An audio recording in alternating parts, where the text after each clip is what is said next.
के बारे में जाना है।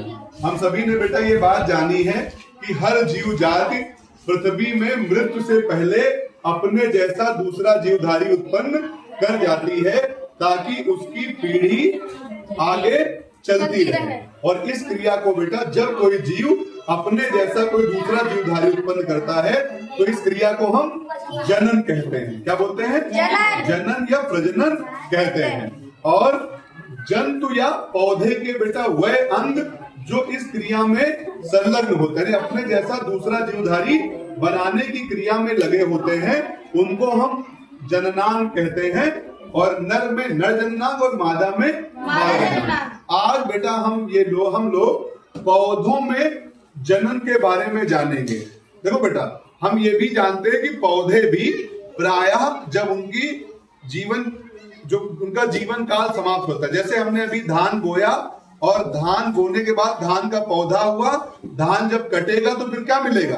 धान का बीज, उसको फिर बोओगे तो फिर धान का पौधा होगा। यानी धान का पौधा अपनी एक पीढ़ी पूरा करने से पहले अपने जैसे दूसरे बीज बना जाता है। और हर पौधे की बेटा ये प्रवृत्ति होती है। तो पौधों में जनन बेटा दो प्रकार से होता है। कैसे? दो प्रकार से। एक होता है अलैंगिक जनन और दूसरा होता है लैंगिक जनन। अलैंगिक जनन का मतलब होता है बेटा जब किसी पौधे की हम कोई छोटी सी डाल, कोई टहनी, उसको तोड़ करके अलग जमीन में बो दे, उसको नमी दे दे, खाद दे दे और वो नया पौधा बन जाए, या फिर उसकी जड़ या फिर पत्ती या अन्य कोई भाग। यानी जब पौधे के में बेटा इस तरह जनन हो, उसकी जड़, उसकी कोई टहनी, उसकी कोई शाखा अन्यत्र बो दे और वो नया पौधे का रूप ले ले, या वो टूट जाए। जैसे अभी छोटे जीव बेटा हम पढ़ेंगे स्पाइरो गायरा, जैसे वो द्विखंड में टूट जाएगा और उसके दोनों खंड एक नया पौधा बना लेंगे। मुकुलन हमने पढ़ा कि किसी ईस्ट में एक छोटा सा मुकुल निकलेगा और श्रृंखला में कई मुकुल बन जाएंगे और हर मुकुल एक नया ईस्ट बना लेगा। तो ऐसा जनन बेटा जब पौधे का शरीर का कोई भाग एक नया पौधा बना दे, तो ऐसे जनन को हम बोलेंगे अलैंगिक जनन। कौन सा? अलैंगिक। और दूसरे प्रकार का बेटा जनन है लैंगिक जनन। कौन सा? लैंगिक जनन में बेटा हमेशा एक नया बीज बनेगा और बीज को बोने पर ही नया पौधा अंकुरित होगा। तो जब बीज बनकर के कोई नया पौधा बने बेटा, और इस बीज को बनाने में दो तरह के जननांग, नर और मादा जननांग शामिल हो, तो ऐसी क्रिया को हम बेटा लैंगिक जनन बोलेंगे। क्या? लैंगिक जनन बोलेंगे। तो आओ बेटा आज हम लोग पुष्पों के लैंगिक जनन के बारे में पढ़ते हैं।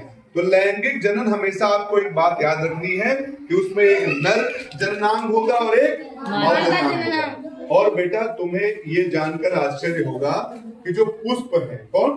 फूल, ये पौधों के जननांग है। ये पौधों के जननांग, और पुष्प में ही पौधों के जननांग होते हैं। तो बेटा देखो यहाँ पर एक चित्र बना है, ये एक प्रारूपी पुष्प की संरचना, यानी टिपिकल टाइप का एक फ्लावर है, उसका स्ट्रक्चर है। यानी ऐसा पुष्प हो सकता है। देखो बेटा, यदि किसी एक ही पुष्प में नर और मादा जननांग दोनों हो, तो ऐसे पुष्प को हम बेटा द्विलिंगी पुष्प, और यदि एक ही पुष्प में नर हो और दूसरे में मादा हो, यानी अलग अलग पुष्पों में नर और मादा जननांग हो, तो उसको हम एक लिंगी पुष्प बोलेंगे। अब आप बताओ, यहाँ जो चित्र बनाया गया है बेटा, ये एक द्विलिंगी पुष्प है। कैसा? द्विलिंगी पुष्प, क्योंकि इसमें नर और मादा दोनों तरह के जननांग हैं। तो आओ बेटा हम ये पहले जान लेते हैं कि पौधों में नर जननांग कौन सा होता है और मादा जननांग कौन सा होता है। देखो बेटा, एक ये पुष्प हमने यहाँ बनाया है, इसमें बेटा पुष्प शाखा से जिससे लगा होता है उसको हम बोलते हैं बेटा पुष्प वृंत। क्या? पुष्प वृंत। और इसको हम पेंसिल कहते हैं। पुष्प वृंत से बेटा ठीक ऊपर हरा या अन्य रंगों का वाह दल होता है। क्या? वाह दल होता है। देखो बेटा, वाह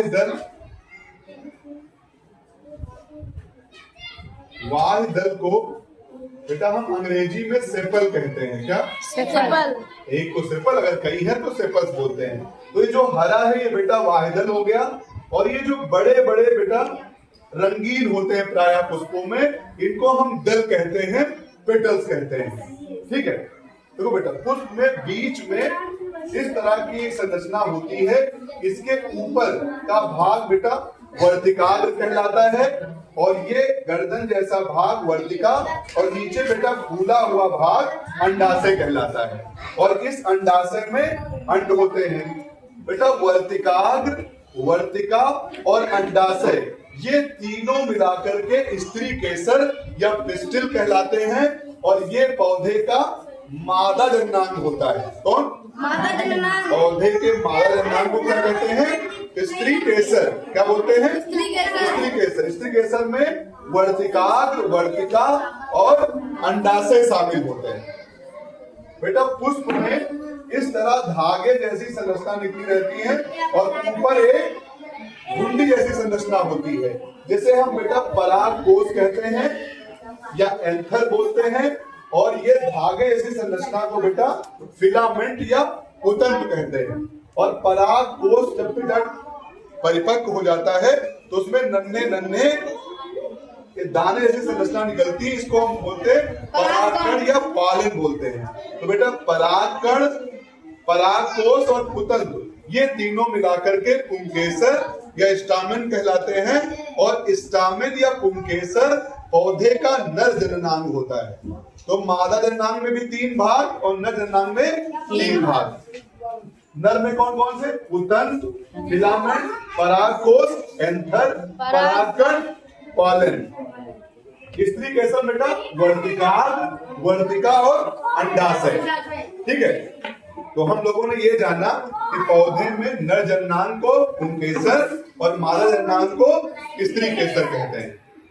ठीक है, देखो बेटा ये जब पुंकेसर और स्त्री केसर एक ही पुष्प में पाया जाएगा तो ऐसे पुष्प को हम बाइसेक्सुअल या द्विलिंगी पुष्प कहेंगे। ये जो आपके सामने बना है बेटा ये द्विलिंगी पुष्प है। आओ बेटा हम ये समझते हैं कि द्विलिंगी पुष्प में या पुष्प में जनन कैसे होता है, कैसे बीज बनता है। तो देखो बेटा इसको समझने के लिए हमें बेटा ये समझना होगा कि ये जो नर जननांग है जिसको हमने पुंकेसर कहा, जब पुष्प में एक पुंकेसर बेटा परिपक्व हो जाता है यानी उसका विकास पूरा हो जाता है तो उसका परागकोष बेटा टूट जाता है। क्या? परागकोष टूट जाता है, और परागकोष फूटने से या टूटने से नन्हे नन्हे परागकण निकलते हैं। जैसे यहाँ हमने दिखाया है ये परागकण निकले हुए हैं। देखो बेटा ये परागकण, अब बेटा परागकण कई प्रकार से, जैसे हवा से, कीटों से या अन्य जंतुओं से, यहाँ तक कि जल से भी ये बेटा फैलते हैं, और इसको बेटा प्रकीर्णन कहते हैं। क्या? प्रकीर्णन कहते हैं। जब बेटा ये परागकण किसी भी तरह से, किसी भी तरीके से पुष्प की वर्तिकाग्र पर, किस पर? वर्तिकाग्र पर आकर चिपक जाते हैं तो इस घटना को हम परागण कहते हैं। बोलो। जब किसी पुष्प में परागकोष के टूटने से परागकण निकलकर वर्तिकाग्र पर पहुंचते हैं, इस घटना को परागण कहा जाता है। देखो बेटा जब परागण उसी पुष्प यानी एक ही पुष्प के परागकोष से परागकण निकलकर उसी पुष्प की वर्तिकाग्र पर पहुंचते हैं तो इस घटना को हम स्वपरागण कहते हैं। और जब एक पुष्प का परागकण दूसरे पुष्प की वर्तिकाग्र पर पहुंचता है तो इस क्रिया को हम पर परागण कहते हैं। क्या कहते हैं? पर परागण। अब बेटा इस